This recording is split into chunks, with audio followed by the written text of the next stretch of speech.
Episode 7 of Ahsoka definitely served as good setup for the finale, but it left me with a lot of questions, and I think that in that setup, we didn't really learn too much that was new just yet.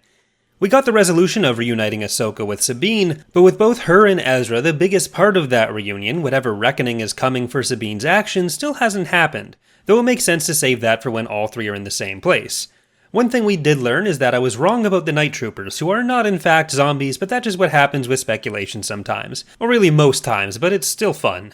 The first section of the episode, with Hera's hearing, had some fun shenanigans being pulled by Leia, and of course it's always nice to see 3PO involved in anything. After that crumb of Leia's involvement in the proper episode, I expected Hera to probably get off without too much trouble, but it's nice to see Mon Mothma is about as fed up with Shiono as the audience. But while I think 3PO being involved here gives the most entertainment value to the hearing, I do think part of that was done to avoid having to recast Leia for use in any of these live-action projects. I fully expect that by the time of Dave Filoni's live-action movie, we're gonna have a new live-action actor for younger versions of Luke and Leia. I'm just not sure when they're gonna pull the trigger on that, and it seems like they avoided doing it here intentionally. Ezra and Sabine's story, while it was nice to see them together again, didn't go far from where we saw it at the end of the last episode. The bigger development was, of course, Ahsoka getting to them. Ezra knows that something is being hidden from him, but he's also learning some other pretty good news, like his friends are still alive and the Empire is mostly fallen apart, which will hopefully soften the blow of learning Sabine opened the door for Thrawn to come back. I have seen a lot of people who say Sabine threw away Ezra's sacrifice, but I think the context is important here. If you focus on just the specifics of it, yes, Ezra sacrificed himself to get rid of Thrawn, but that was in service of freeing Lothal, which worked, and in service of defeating the Empire, which also worked.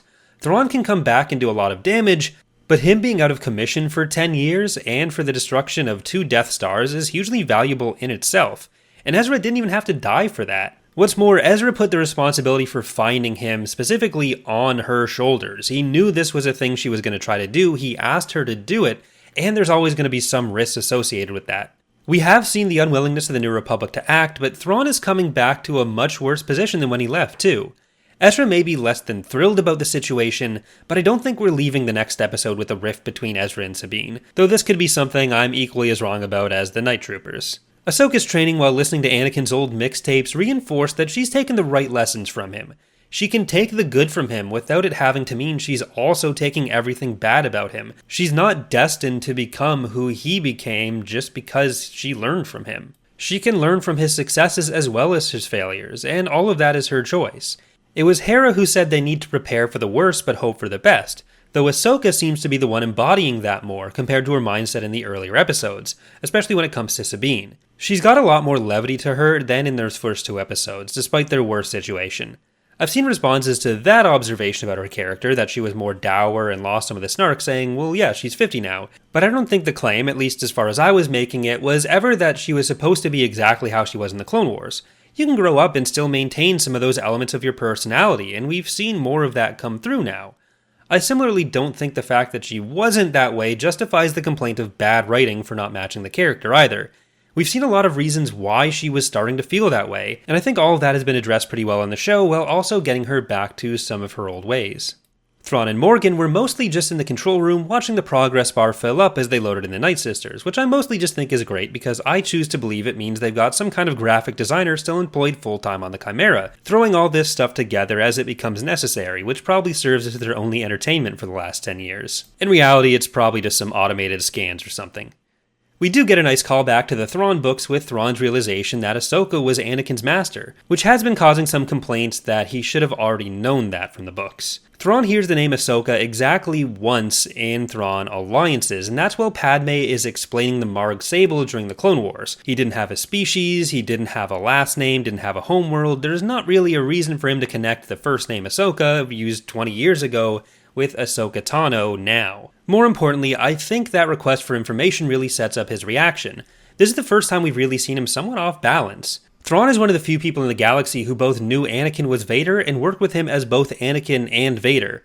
So after this reaction, I'm expecting that relationship will get mentioned more directly at some point. Finally, that brings us to Balin and Shin, who were probably the primary villains focused on in this episode, especially Shin. She's the one who I guess we learned the most about, though I don't think it's anything we couldn't have guessed before, which I think may be my biggest complaint about the episode.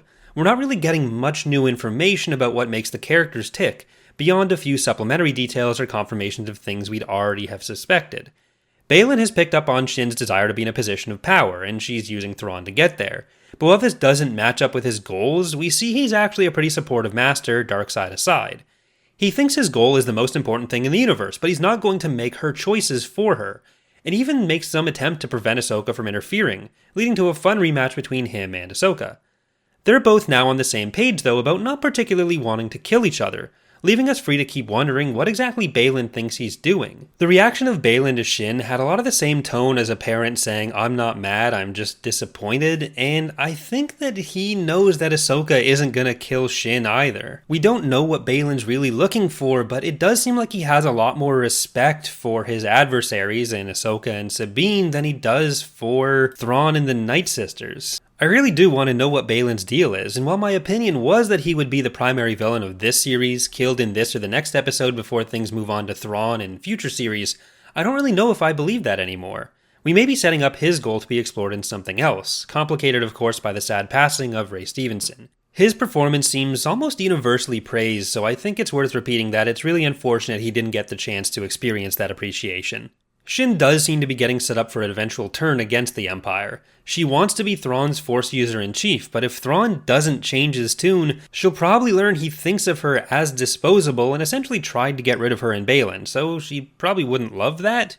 Those are my thoughts for the penultimate episode, though. It's been a ton of fun to watch the show so far, and it's a little sad to see it ending next week. Thanks for watching, and I hope to see you next time.